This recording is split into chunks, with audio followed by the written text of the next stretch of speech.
براہ راست آپ کو دکھائیں اسلام آباد کے مناظر جہاں پر قومی سیمینار جاری ہے اور chairman P T I Imran Khan خطاب کر رہے ہیں۔ ناانصافی کے سامنے اپنی آواز بلند کرنا، جو ساری انسانی تاریخ آپ اٹھا کے پڑھ لیں تو اس میں ہمیشہ قوموں کی زندگی میں وہ دور آتے ہیں جب انسانوں کو کنٹرول کرنے کی کوشش کی جاتی ہے، یہ جس کو ہم ڈکٹیٹرشپس کہتے ہیں، فیشزم کہتے ہیں، بادشاہت، یہ ساری جو آپ انسانی تاریخ دیکھیں تو کوشش یہ ہوتی ہے کہ انسانوں کو جو اوپر بیٹھا ہوتا ہے بادشاہ یا ڈکٹیٹر، اس کی کوشش ہوتی ہے کہ انسان کی سوچ کو کنٹرول کر لے، اس کے اوپینینز کو کنٹرول کر لے، معاشرے کو کنٹرول کر لے۔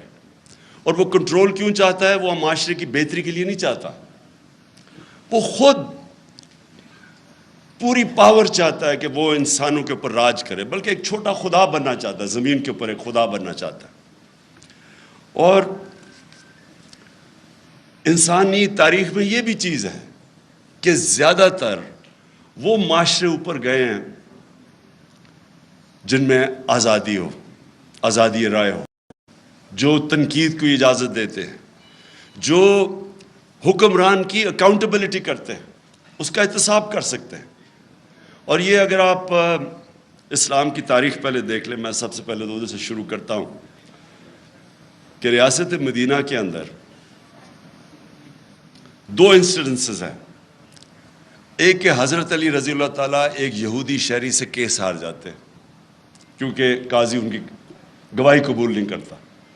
سو اس سے دو چیزیں سامنے آتی ہیں، ایک تو مائنورٹیز، اقلیت کی کیا پوزیشن تھی اسلام میں، برابر کے شہری تھے، اور دوسری یہ کہ عام شہری بھی خلیفہ وقت کے سامنے کھڑا ہو سکتا ہے اور کیس جیت سکتا ہے۔ یہ آج بھی دنیا کے اندر آپ اگر کہیں بھی دنیا کے کوئی بھی ملک لے لیں، آج بھی یہ نہیں پاسبل۔ سو وہ ایک آزاد معاشرے کے اندر ایک قوم اٹھی تھی، اور میں اس لیے لوگوں کو بار بار، کیونکہ بڑی بدقسمتی ہے ہمارے، میں جب ایچ ایس این کالج، میرے ماں باپ نے اتنا پیسہ خرچ کیا، میں جب وہاں سے نکلا تو مجھے اپنی تاریخ کا کوئی آئیڈیا نہیں تھا، مجھے اسلام کی تاریخ کا آئیڈیا نہیں تھا۔ وہ آہستہ آہستہ میری زندگی میں اپنے تجربے سے میں پھر اپنی زندگی ہمیشہ ایویلیویٹ کرتا رہتا ہوں، اپنی تنقید کرتا ہوں، اپنے آپ کو کوشش کرتا ہوں کہ اپنی غلطیوں سے سیکھوں۔ تو میں نے جب دو معاشرے، برطانیہ جدھر میں نے 20 سال گرمیاں گزاری اور پاکستان، تو میں دونوں معاشروں کو جب اینالائز کرتا رہتا تھا تو میں خود کئی چیزوں کے اوپر کئی نتیجوں میں پہنچا۔ تو وہ جو دور تھا 622 سے لے کے 632 تک، جب ہمارے نبی صلی اللہ علیہ وسلم مدینہ میں آئے اور پھر دنیا سے گئے، اس کے اندر انہوں نے انسانوں کو آزاد کر دیا۔ یہ دیکھیں، یہ جو آزادی صحافت ہے نا، جو فریڈم آف ایکسپریشن ہے، اس سے بڑی یہ ایک حصہ ہے انسان کو آزاد کرنے کا، کیونکہ انسان کو ذہنی طور پہ جب آزاد ہوتا ہے تو وہی قومیں اوپر جاتی ہیں، وہ انسان بڑے کام کرتے ہیں، غلام کبھی بڑے کام نہیں کر سکتے۔ اس لیے علامہ اقبال، جو علامہ اقبال کی آپ شاعری پڑھیں تو وہ غلام مسلمانوں کو جگانے کی کوشش کر رہے تھے، خودی کو اور خودداری کو، جو ان کے کانسیپٹس تھے، وہ لوگوں کو جگا رہے تھے، کیونکہ غلامی جو سب سے بری ایک انسان کے اندر چیز کرتی ہے، اس کے اندر احساس کمتری ڈال دیتی ہے۔ مجھے تو بڑی اچھی طرح، ہم جب ایاز امیر کی طرح، ہم بھی پہلی جنریشن ہیں جو پاکستان میں بڑے ہوئے، آپ کو صرف میں غلامی بتاتا ہوں کہ یہ کیا ظلم کرتی ہے ایک انسان کے اوپر، اس کے پوٹینشیل کو کیسے ختم کرتی ہے۔ جمخانہ کلب ہوتا تھا، پنجاب کلب، سندھ کلب، آزاد ہوئے ہم 47 میں، 74 تک سندھ کلب کے اندر آپ پاکستانی کپڑے پہن کے نہیں جا سکتے تھے، آپ کو سوٹ پہننا پڑتا تھا 74 تک۔ اور خیر سارے انگریزی بولتے تھے، جس طرح کے، اور میں نے بتایا اردو جب بولتے تھے تو بلاول کی طرح بولتے تھے، بارش آٹا اپنے وہ جب ویٹر سے بولتے تھے تو کہ ہم شرم آتی تھی اپنے آپ سے۔ سو یہ غلامی ایک انسان کے ذہن کو ادھر رکھ دیتی ہے کہ وہ اچھا غلام ہی بن سکتا ہے، ہم اچھے سوٹ ہی پہن سکتے ہیں، ہم اچھی انگریزی بول سکتے ہیں، لیکن جو ایکسپلوژن ہوئی تھی مسلمانوں کی جب ہمارے دنیا کے سب سے عظیم لیڈر نے انسانوں کو ذہنی طور پہ فکری آزادی دی تھی، تو انہوں نے ہر چیز میں دنیا کی امامت کی تھی. سب 200-300 سال تک سارے سائنٹسٹ پاکستان مسلمان تھے. تو وہ جو میری کوشش ہے کہ یہ جو میں حقیقی آزادی کی بات کرتا ہوں، تو میں یہ چاہتا ہوں کہ میری قوم آزاد ہو، اور صرف آزاد قوم اوپر جائے گی. لیکن وہ قوم تب تک آزاد نہیں ہو سکتی جب تک پہلے تو ہم اپنے معاشرے کے اندر یہ جو آزادی رائے اس کو انڈرسٹینڈ کریں. مجھے کہتے ہیں لوگ کہ جی آپ کے دور پہ تھے تو آپ نے پتہ نہیں کوئی سختیاں کی. پہلے تو میں یقین آپ کو دلاتا ہوں، میں نے کبھی مجھے آزاد میڈیا سے خوف نہیں ہوا. نہیں، اس کی وجہ ہے آپ ڈرتے تب ہیں. کیوں ڈکٹیٹرز ڈرتے ہیں، یا کیوں جب بھی کوئی اب دیکھ لینا مڈل ایسٹ کے اندر جو بادشاہ تھا وہاں کوئی آزادی رائے نہیں ہے. کیوں ہے؟ کیونکہ وہ کنٹرول چاہتے ہیں لوگوں کا. کرپٹ پولیٹیشنز، نواز شریف نے، مجھے ابھی بھی یاد ہے 97-98 میں ہوگا کہ وہ نجم سیٹھی کو اس نے تنقید کی اس کی کرپشن پہ، اس نے اس کو بند کر کے 3 دن مار پڑوائی. اور میں افسوس کرنے گیا تو ابھی یہ عمران ریاض بات کر رہا تھا، وہاں یہ نہیں انہوں نے کہا کہ مجھے بڑی پاکستانیوں سے کال آئی جب نجم سیٹھی کو اس نے مار پڑوائی نواز شریف نے. اس نے کہا مجھے اسٹروپ ٹالبوٹ سے کال آئی ہے، امریکہ سے کال آئی ہے کہ جی بڑا ظلم ہو گیا. کیوں یہ ان کو خطرہ ہوتا ہے؟ کیونکہ انہوں نے کرپشن کی ہوتی ہے. جب کرپشن کی ہوتی ہے تو ان کو کنٹرول کرنا ہوتا ہے، اور یا پھر تم نے قانون توڑنے ہوتے ہیں. میں نے صرف مجھے ایک ایشو ہوتا تھا. دیکھیں، آزادی رائے کا مطلب یہ نہیں کہ آپ لوگوں کی توہین کریں، سلانڈر کریں. اب میں کیونکہ انگلینڈ میں نے کیس لڑا ہوا ہے عدالت کے اندر ڈیفیمیشن کا، تو وہاں تو اگر آزادی رائے ہے تو ساتھ پورا یہ بھی آپ کو چیک اور بیلنس ہے. آپ ہر کچھ کسی کی پگڑی نہیں اچھال سکتے. تو لوگوں کو موقع ملتا ہے کہ عدالت میں جا کے اپنی عزت بحال کرے یا ڈیفیمیشن کے کیس کرے. بدقسمتی سے میں پرائم منسٹر تھا، میرے اوپر اسی نجم سیٹھی نے کوئی بڑی غلط باتیں رکھی، میں اس کو عدالت میں لے گیا. میرے دور میں تو وہ کیس لگا ہی نہیں. تو پرائم منسٹر کو ہی اگر انصاف نہیں ملتا تو بیچارے عام لوگوں کو کیا ملنا ہے. جب آپ کے پاس آزادی آتی ہے اس کے ساتھ ذمہ داری بھی آتی ہے. میں نے جتنا ٹائم برطانیہ میں گزارا اس کے ساتھ ذمہ داری ہوتی ہے آزادی کے ساتھ. اب میں دوسری چیز پہ آتا ہوں. پاکستان میں کیا ہو رہا ہے؟ میں نے ابھی ایاز امیر نے بڑی ڈیٹیلز میں اس چیز کے اوپر بات کی. میں اپنی ذرا ایوولوشن بتاتا ہوں کہ ہم جب 90s کے اندر تماشا دیکھ رہے تھے، دونوں پارٹیز آئیں، 2 دفعہ کرپشن میں دونوں کو نکالا گیا، تو تب ہمارے ان دونوں پارٹیز کو دیکھ کے میرے بھی ذہن میں آیا کہ شاید کم کرپشن ہوگی کہ اگر ملٹری اس سے بہتر ہوگی. یہ ہم نے واقعی سوچنا شروع کر دیا کہ اس سے بہتر تو ہے. وہ ضیاء کے زمانے میں گروتھ ریٹ بھی زیادہ تھی، اکانومی بھی آگے تھی، لگ رہا تھا. تب وہ اور چیز ہے کہ تنقید نہیں تھی تو اس سے کئی چیزیں پتہ ہی نہیں چلتی تھی. تو ہم نے بھی یہ سوچنا شروع کیا، کیونکہ انہوں نے جو دونوں دفعہ کرپشن میں گئی، ان کے اوپر پورے دونوں نے ایک دوسرے کے اوپر جو کیسز بنائے کرپشن کے، کوئی سر مال تھا، کوئی ہدایبہ پیپر مل تھی. مجھے یاد ہے فاروق لغاری جب وہ کیئر ٹیکر گورنمنٹ آئی 96 میں، تو انہوں نے مجھے پوری فائلیں دی کہ بے نظیر اور زرداری نے $1.5 ارب ملک سے نکالا ہے. میں اب بات کر رہا ہوں 96 کی، اور نواز شریف نے بھی $1.5 بلین ملک سے باہر نکالا. تو میں تو پالیٹکس میں آئی کرپشن کے خلاف تھا.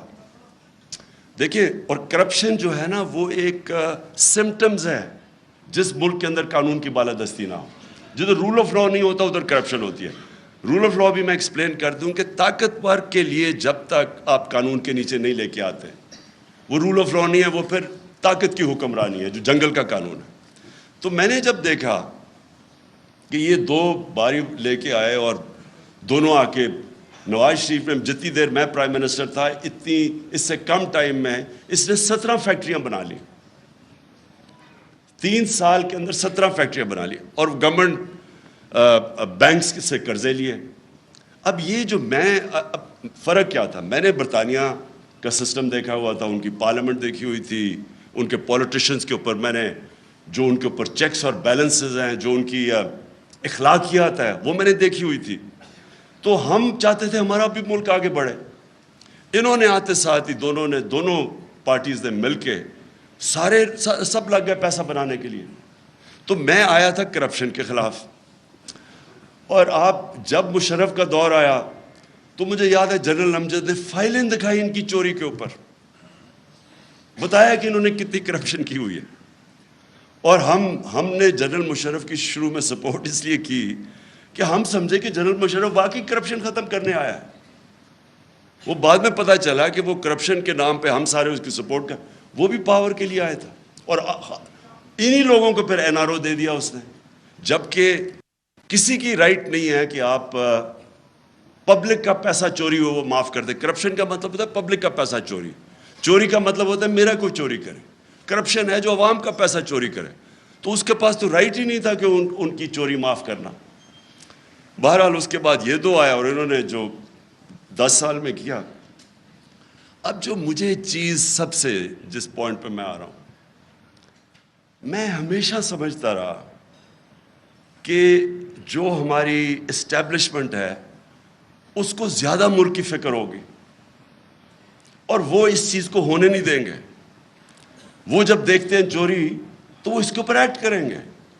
کیونکہ مجھے تھرو آؤٹ جب میں یہ اسٹرگل کر رہا تھا تو مجھے اسٹیبلشمنٹ کی طرف سے کئی دفعہ مجھے آئی ایس آئی نے مجھے بتاتے تھے ان کی چوری کے، یہ جی فلانے انہوں نے اتنی چوری کی. یہ بھی جو دور تھا ان کا 2008 سے لے کے، تب بھی مجھے وہ مٹیریل جی اس نے اتنا چوری کر لیا، وہ چائنا جا کے تو اتنی کک بیکس لے لی. یہ مجھے بتایا کرتے تھے کہ وہ جی اس کا حمزہ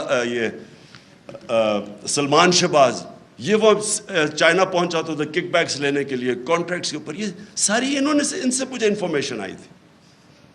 اور جب میں پھر پرائم منسٹر بنا تو سارے کیسز سب کو پتا تھا کہ ان کے کیسز کون سے ہیں. اور بدقسمتی سے جو نیب تھی وہ ہمارے کنٹرول میں نہیں تھی. تو مجھے تب بھی سمجھنا ہے کہ کیسز سارے میچور ہیں، کیوں نہیں پکڑے جا رہے ہیں. تو بعد میں پتہ چلا کسی کا شفقت کا ہاتھ تھا، وہ کبھی ایکسیلیٹر دبا دیتے تھے پھر کبھی واپس آ جاتا تھا. ہم جناب دیکھ رہے ہیں تماشا، گالیاں ہمیں پڑ رہی ہیں کہ جی آپ نے وہ کسی کو نیب میں لے کے جاتے تھے تو مجھے گالیاں نکال کے اندر جاتے ہوئے بھی باہر نکلتے ہوئے بھی. لیکن ہمارا ہاتھ میں، میرے ہاتھ میں نیب کدھر تھی؟ میں تو کہا اگر میرے ہاتھ میں نیب ہوتی تو یہ بڑے آرام سے کم از کم 15-20 لوگوں سے ہم اربوں روپیہ نکال لیتے ان کو جیلوں میں ڈال کے. اچھا اب جناب یہ اپریل میں جو ہوا، میرے ذہن میں جو شوق ہے، چلیں ہم یہ نہیں کسی کو اکیوز کرتے کہ وہ ایک سازش کا حصہ تھی، لیکن میں یہ سوال پوچھتا ہوں اسٹیبلشمنٹ سے کہ آپ نے ان لوگوں کو کیسے ہمارے ملک کے اوپر مسلط ہونے دیا، جبکہ آپ خود ہی بتاتے تھے کہ ان کی کتنی چوری ہے. اس کا تو یہ مطلب کہ چوری آپ کے لیے بری چیز نہیں ہے. اور میں اس لیے ایک ملک میں یہ اپنے دور میں نے شروع کر دیا تھا رحمت للعالمین اتھارٹی بنا کے سیرت نبی اپنے بچوں کو پڑھائیں. کیونکہ جو امر بالمعروف ہے وہ ایک معاشرے کا کارنر سٹون ہوتا ہے. ایک معاشرہ جب اچھائی کے ساتھ کھڑا ہوتا ہے اور برائی کے خلاف کھڑا ہوتا ہے تو معاشرہ فائٹ کرتا ہے برائی، کرپشن کو معاشرہ فائٹ کرتا ہے. لیکن جب آپ برائی کو برائی نہ سمجھیں، کرپشن بری چیز ہی نہیں ہے، چوری بری چیز نہیں ہے، تو محنت کون کرے گا آپ کے معاشرے میں؟ اگر آپ نے معاشرہ اپنا تباہ کرنا ہے، آپ کو کوئی ایٹم بم پھینکنے کی ضرورت نہیں ہے، صرف اخلاقیات ختم کر دیں، اچھے برے کی تمیز ختم کر دیں. مولانا رومی کی بڑی فیمس سینگ ہے. اب کسی نے پوچھا مولانا صاحب ایک قوم کیسے مرتی ہے؟ انہوں نے 2 درختوں کا بتایا، ایک بڑا خوشبودار اور ایک بڑا برا درخت. انہوں نے کہا جب ایک قوم ان کے اندر فرق کرنا ختم کر دیتی ہے، اچھے برے کی تمیز ختم کرتی ہے، قوم مر جاتی. اس لیے ہی جو مدینہ کی ریاست تھی وہ امر بالمعروف پہ کھڑی ہوئی تھی. سارے معاشرے کو حکم کیا گیا تھا کہ آپ نے برائی کے خلاف کھڑے ہونا ہے. اب میں نے انگلینڈ کے اندر یہ دیکھا ہے، میں امر بالمعروف پہ وہ چل رہے ہیں. آپ کو میں بتاؤں کہ ان کا ایک بڑا بہت بڑا نام تھا لارڈ جیفری آرچر, بڑا مارگریٹ تھیچر کا رائٹ ہینڈ, ان کی پرائم منسٹر کا رائٹ ہینڈ آدمی تھا. ہر جب ان کی ساری سوشل کیلنڈر کے اوپر وہ تھا, اس کی ہمیشہ اس کی اخباروں میں اس کی موومنٹس آتی تھی. اس نے ایک عدالت کے اندر اس نے ایک جھوٹ بول دیا, کیس تھا ڈیفامیشن کا, اس نے جھوٹ بول دیا. آپ سوچیں کہ اتنا طاقتور آدمی, اس نے جھوٹ بولا, 3 سال جیل ڈالا اسے, اور جب وہ جیل سے باہر نکلا کسی گھر کوئی اسے انوائٹ نہیں کرتا تھا. وہ جو اتنا پاپولر آدمی تھا اس کو کوئی انوائٹ نہیں کرتا تھا. عوام نے فیصلہ کیا کہ جناب اس نے غلطی کی ہے, اس نے, اور کیا کیا, جھوٹ بولا. اب یہاں سوچے کہ لنڈن تو تھوڑے, پاکستان بھی میں میری کوئی پراپرٹی نہیں ہے, اور اس کے اوپر پھول پھینکے جا رہے ہیں. وہ جا کے ادھر جا کے وہ دوسرا والا کہہ رہا ہے کہ یعنی قطری خط جو ایک اپنی اربوں روپے کی پراپرٹیز کے لیے ایویڈنس پریزنٹ کر دے اور اس کو کوئی فرق ہی نہ پڑے ملک میں. ایک برنی میڈوف ملٹی بلینر بن گیا امریکہ کے اندر. اس کے بعد اسے پتا چلا کہ جی برنی میڈوف نے جو پیسہ بنایا تھا وہ ایک پونزی اسکیم تھی, یعنی ایک فراڈ سے بنایا تھا. اس کے 2 بیٹے تھے اور بیوی, ان کو بھی نہیں پتا تھا. جیسے ہی پتا چلا ان کو کہ یہ فراڈ میں پکڑا گیا, جب اسے پکڑا, ایک بیٹے نے خودکشی کر لی, مطلب کہ میں معاشرے میں نہیں اب رہ سکتا. دوسرا بیٹا سولٹری, یعنی اپنے آپ کو اس نے آئسولیٹ کر دیا اور 2 سال کے بعد مر گیا. بیوی نے طلاق دے دی, یعنی اس کی اپنی فیملی نے اس کو ڈسون کر دیا. سنگاپور کے اندر 2 لی کوان یو جو سنگاپور کا بڑا اسٹیٹسمن تھا, 2 اس کے وزیروں میں جب کرپشن میں پکڑ گئے خودکشی کر لی. دیکھیں معاشرہ, جب معاشرہ کرائم فائٹ کرتا ہے تب کرائم آپ جیتتے ہیں.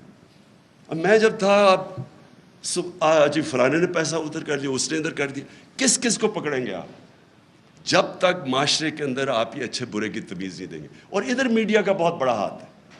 اب مجھے ابھی آپ نے بات کی کہ جی دیکھیں کوئی سچ فلانے کے لیے اور کوئی سچ عمران خان کے لیے, ٹھیک کہہ رہے ہیں, یہ بالکل آپ ٹھیک کہہ رہے ہیں کہ گورننس, کوئی کہے گا کہ عمران خان کی بہتر ہے, کوئی کہے گا کہ شہباز شریف کی بہتر ہے, کہہ سکتے ہیں کیونکہ ڈفرینٹ اوپینینز ہے. کوئی کہے گا کہ اکانومی اس ٹائم میں بہتر تھی, کوئی کہے گا میرے ٹائم میں, یہ بالکل ٹھیک ہے.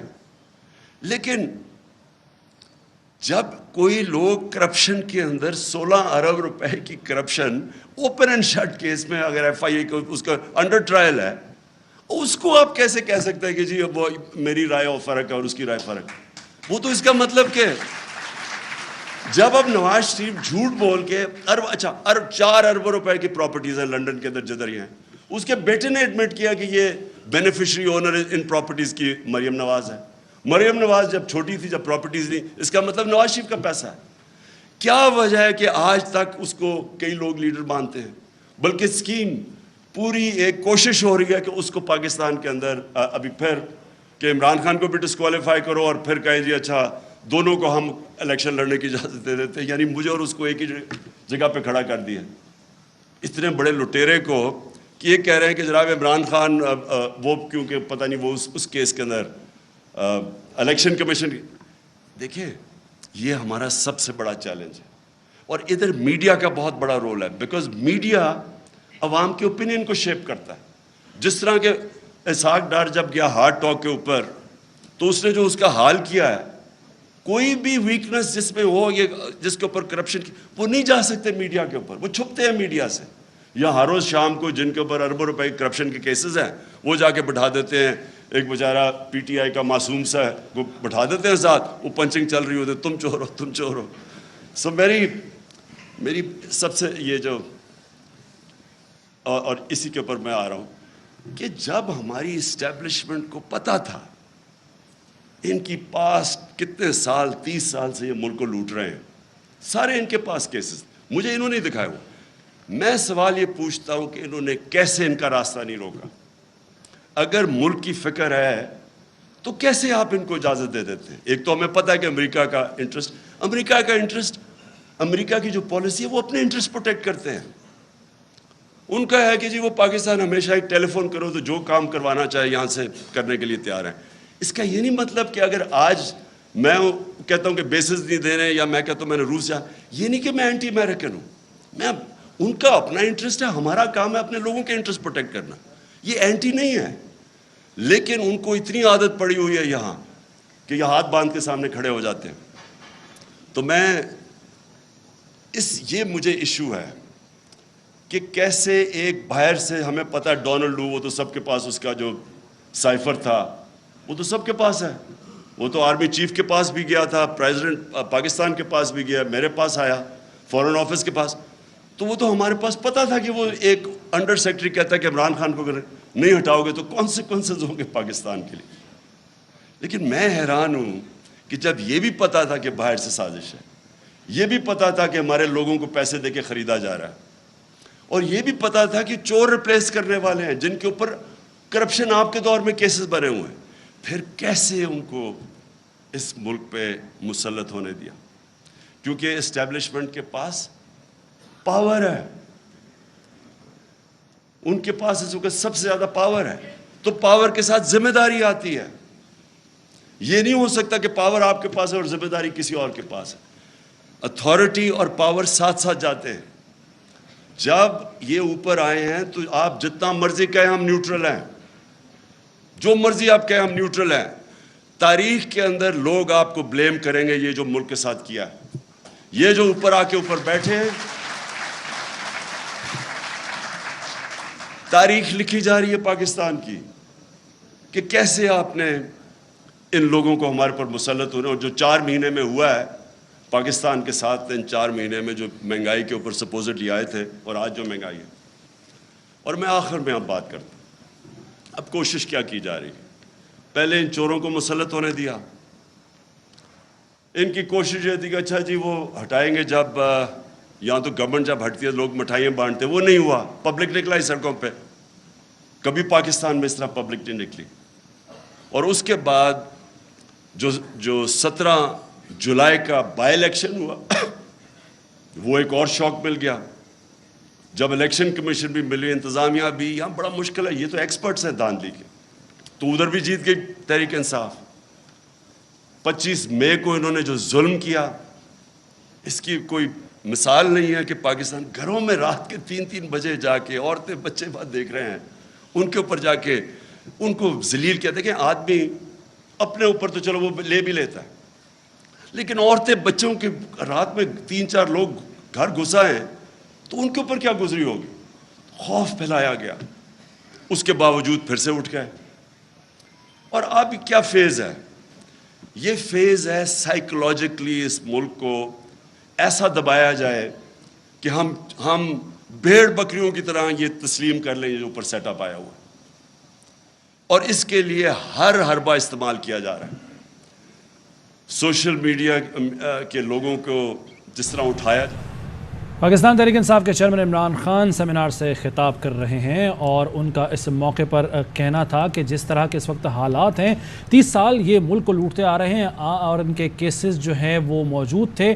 میں اس وقت یہ پوچھتا ہوں کہ عمران خان کو نااہل کرنے کے بعد نواز شریف کے ساتھ الیکشن کی اجازت دی جائے. میرا موازنہ نواز شریف کے ساتھ کیا جا رہا ہے جو کبھی نہیں ہو سکتا. اس کے ساتھ ساتھ عمران خان کا اس موقع پر یہ بھی کہنا تھا کہ جب بدقسمتی سے نیب ہمارے کنٹرول میں نہیں تھا, کیسز التوا کا شکار ہوئے, میرے ہاتھ میں نیب ہوتی تو کم از کم 15-20 لوگوں سے اربوں روپے نکلوا لیتے.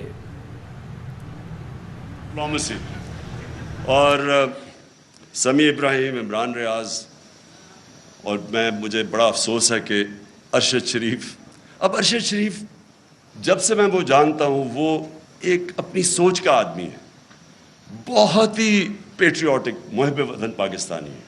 وہ جو سمجھتا ہے کہ وہ ٹھیک لائن پہ نہ اس کو پڑ جاتا ہے, اور اس لیے اس کو لوگ دیکھتے ہیں کیونکہ ان کو پتہ ہے کہ وہ اس کا سٹانس کدھر ہے. اس جیسے آدمی کو دھمکیاں, گھر میں باہر گاڑیاں کھڑی, اس کو باہر جانا پڑا. صابر شاکر باہر چلا گیا, ARY کو بند کر دیا. ARY کا کیا قصور تھا؟ اگر شہباز گل سے اگر ایک جملہ نکل ہی گیا ہے جو کہ اس کو نہیں کہنا چاہیے تھا, جس کو غلط پرسیو کر سکتے ہیں, اس کے اوپر ARY کو کیسے بند کر دیا؟ وہ ARY کو اس جملے کی وجہ سے نہیں بند کیا گیا. ایسی باتیں کہہ بیٹھے نواز شریف اور مریم اور یہ جو ایاز صادق اور فضل الرحمان کیسی باتیں کہہ گئے فوج کے خلاف. ان کے لیے کبھی ایسی چیز نہیں ہوئی. اس بیچارے سے جو کیا ہے, مجھے تو پہلے 2 دن تو ہمیں پتہ ہی نہیں تھا اس کا. جب ہمارا وکیل مل کے آیا مجھے تو تب پتہ چلا اس بیچارے سے کیا کیا. یعنی کتنا بڑا جرم ہوگا کہ ننگا کر کے اس کو ٹارچر کیا انہوں نے. یعنی ایک انسان کی ڈگنیٹی کہ اس کو پہلے آپ ننگا کریں, پھر اس کو بری طرح اتنی مارا اور انہوں نے اس کے سر کے اوپر بند کر کے پتہ نہیں کہیں پھرایا. مینٹلی اسے اتنا ٹارچر کیا کہ وہ بالکل بریک کر دیا اس کو. اور اسے کلوا کہہ رہے ہیں کہ جی یہ کہو کہ عمران خان نے یہ سینٹنس کہا تھا تمہیں یہ بولنے کا. اس کے پیچھے اس کو بند کیا ہوا اور اس سے جو بیچارہ جو اسے حال کیا. مجھے تو یعنی میرے خیال میں کہ ہمارا معاشرہ ادھر گر رہا ہے, اللہ کرے کہ اسے اور نیچے نہ جائے. مجھے تو شرم آتی ہے یہ کر کیا رہے ہیں, اور کر کیا رہے ہیں. وہ ان چوروں کو اوپر مسلط کرنے کے لیے ہمیں ایکسیپٹ کروا رہے ہیں ان کو. سب سے خوفناک چیز یہ ہے, اچھا کوئی بہت بڑا منصوبہ ہو, کوئی پاکستان کی بہتری ہو, چلے جی ہم یہ آپریشن بھی ٹالریٹ کر لیں. یہ چور جو 30 سال سے ملک کو پیسہ چوری کر رہے ہیں, 26 سال میں ان کے اگینسٹ جہاد کر رہا ہوں, ان کو ایکسیپٹ کروانے کے لیے میڈیا کا منہ بند, خوف پھیلا رہے ہیں, لوگوں کو ڈرا رہے ہیں, اور پھر آگے پلاننگ کر رہے ہیں کہ کسی طرح تحریک انصاف ٹوٹ جائے گی. ہمارے لوگوں کو کال کر رہے ہیں, ہمارے MNAs کو کال کر رہے ہیں, ہمارے سینئرز کو اپروچ کر رہے ہیں, خوف پھیلا رہے ہیں ان کے اندر. اور میں اس لیے آج ساری اپنی قوم کے سامنے کہنا چاہتا ہوں کہ دیکھیں یہ واقعی ایک پاکستان کا ڈیفائننگ مومنٹ ہے. میں پھر سے کہوں گا کہ آز امیر اور میں, ہماری وہ جنریشن ہے جو پاکستان کے ساتھ بڑی ہوئی ہے. میں نے کبھی اپنی قوم کے اندر یہ شعور نہیں دیکھا, ایسی بیداری نہیں دیکھی. فیملیز رات کے 12 بجے تک جلسے اٹینڈ کر رہی ہیں. میں جب انہوں نے جب 25 مئی کو یہاں ظلم کیا تو ہم بڑی وہ کنٹینر میں آہستہ آہستہ جب آ رہے تھے, صبح کے 6 بجے 7 بجے سڑکوں کے اوپر لوگ کھڑے ہوئے تھے, اور فیملیز اور بچے لوگوں نے اٹھائے ہوئے ہیں. یہ کوئی بھی, میں یہ چیلنج ان کو کرتا ہوں, آپ جو مرضی کر لیں, جتنا مرضی خوف پھیلا لیں, یہ جو اس وقت اس ملک میں بیداری ہے اور یہ جو قوم اٹھ رہی ہے, آپ کچھ بھی نہیں کر سکیں گے. آپ جو مرضی کر لیں, یہ قوم, یہ جو بیداری کا اور شعور کا جن ہے, یہ کبھی بوتل میں آپ واپس نہیں ڈال سکتے. اور جتنا آپ اس کے اوپر آپریشن کریں گے اور جتنا لوگوں کے اوپر ظلم کریں گے, اسے شہباز گل سے پوچھ رہے جی عمران خان کھاتا کیا ہے. پہلے تو اسے کہہ رہے ہیں کہ عمران خان کے خلاف سٹیٹمنٹ دو, پھر کہتے کھاتا کیا ہے. میں آپ سب کو بتانا چاہتا ہوں کہ یہ ایسے نہیں وہ پوچھ رہے کھاتا کیا ہے کہ ان کو میری ڈائٹ کی اتنی فکر نہیں ہے. 4 شہباز شریف کے جو گواہ تھے FIA کے 16 ارب کے کرپشن کیس کے اندر, 4 گواہ 2 مہینے کے اندر ہارٹ اٹیک سے مرے ہیں. ان کو کھانے کا ہی پتا تھا کہ وہ کھاتے کیا ہیں. اس کا جو انویسٹیگیٹر تھا ڈاکٹر رضوان FIA کا, وہ ہارٹ اٹیک سے مرا. جو دوسرا انویسٹیگیٹر تھا اس کو ہارٹ اٹیک ہوا لیکن بچ گیا. اور یہ کھاتے کیا ہیں پتا ہوتا ہے تو یہ پھر ان کو آگے پھر کیسے ان کو ٹھکانے لگاتے ہیں. پاکستان تحریک انصاف کے چیئرمین عمران خان سیمینار سے خطاب کر رہے ہیں. ان کی جانب سے کہا گیا ہے کہ مجھے کبھی بھی آزاد میڈیا سے کوئی خوف نہیں رہا. کہتے ہیں کہ میں نے اپنے دور میں میڈیا کی آزادی سلب کی ہے. ڈکٹیٹر ہمیشہ میڈیا پر کنٹرول چاہتا ہے کیونکہ وہ آزادی اظہار رائے سے ڈرتا ہے. میرے دور میں صحافیوں کو آزادی تھی, وہ مجھ پر تنقید بھی کیا کرتے تھے اور میں نے کبھی کسی کو نہیں روکا. تک پولیٹیکل سٹیبلٹی نہیں آتی, معیشت ریکور کر سکتی ہے؟ معیشت کیسے آپ کی ٹھیک ہوگی جب ایک ملک میں کسی کو واقعی نہیں پتا, مجھے نہیں پتا, کسی کو نہیں پتا کہ 1 مہینے 2 مہینے 3 مہینے میں کیا ہوگا. میں نے اگر آج معیشت اس طرح اوپر جاتی ہے, دولت میں اضافہ تب ہوتا ہے جب ملک میں انویسٹمنٹ ہوتی ہے, نوکریاں ملتی ہیں, ویلتھ کریشن ہوتی ہے. تو جو بھی انویسٹمنٹ کرتا ہے وہ پہلے دیکھتا ہے کہ آج اگر میں پیسہ انویسٹ کروں گا تو 3-6 مہینے 1 سال کے بعد اس کو سرٹنٹی چاہیے ہوتی ہے, اس کو اسٹیبلٹی چاہیے ہوتی ہے اگر پیسہ اس نے انویسٹ کر رہا ہے. آج کون انویسٹ کرے گا؟ اور اگر یہی آپ کا خیال ہے کہ بہت بڑی اچیومنٹ ہو گئی کہ جی وہ ابھی سعودی عربیہ سے پیسہ آ جائے گا اور ادھر سے آ جائے گا پیسہ UAE سے یا چائنا نے, اس سے تو یہ تو کینسر کا علاج ڈسپلن سے کر رہے ہیں آپ. اگر ویلتھ کریشن ہی نہیں ہو رہی اور آپ قرضے لیتے جا رہے ہیں تو قرضے تو واپس کرنے ہیں آپ نے, تو ڈیٹ سروسنگ تو بڑھتی جا رہی ہے. ہم جب پہلا سال تھا تو جتنا ہم نے ٹیکس اکٹھا کیا آدھا ٹیکس چلا گیا ڈیٹ سروس, قرضوں پہ سود دینے پہ, تو سارے ملک کے لیے آدھا ٹیکس رہ گیا. سو اس لیے یہ کوئی حل ہے کہ آپ سمجھیں کہ تھوڑے قرضے آ گئے تو چلو تھوڑا اور ملک آگے چل جائے گا؟ حل اس کا یہ ہے پولیٹیکل سٹیبلٹی میں, اور پولیٹیکل سٹیبلٹی صرف آئے گی فری اینڈ فیئر الیکشن سے. اس کے علاوہ صاف اور شفاف, میں آج چیلنج کرتا ہوں, صاف اور شفاف الیکشن کے علاوہ مجھے کوئی بتا دے کہ پاکستان میں سٹیبلٹی کیسے آئے گی. اور پولیٹیکل سٹیبلٹی نہیں آئے گی, اکنامک سٹیبلٹی نہیں آئے گی, اور اکنامک سٹیبلٹی نہیں آئے گی تو یہ ملک تو نیچے جا رہا ہے, قرضے چڑھتے جا رہے ہیں, حل تو کسی کے پاس ہے ہی نہیں. اس لیے میں اپنے نیوٹرل سے آخر میں یہ کہتا ہوں کہ ابھی بھی وقت. سابق وزیر اعظم عمران خان سیمینار سے خطاب کر رہے ہیں. اس موقع پر انہوں نے کہا ہے کہ جب میں وزیر اعظم بنا تو سب کو پتہ تھا کہ ان کے کیسز تھے, لیکن کچھ نہیں ہوا. بدقسمتی سے نیب ہمارے کنٹرول میں نہیں تھا, کیس التوا کا شکار رہے. میرے ہاتھ میں نیب ہوتی تو کم از کم 15-20 لوگوں سے اربوں روپے نکلوا لیتا.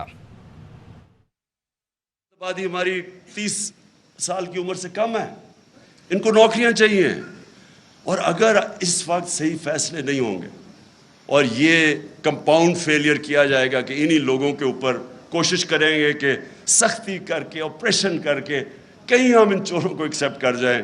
میں اپنی طرف سے تو کہنا چاہتا ہوں, ان کے نیچے اگر مجھے کوئی کہنا کہ ان کے نیچے میں نے اب اپنی زندگی گزارنی ہے, میں سمجھوں گا کہ مجھے موت اس سے زیادہ بہتر ہے بجائے ان چوروں کے نیچے میں اپنی زندگی گزاروں.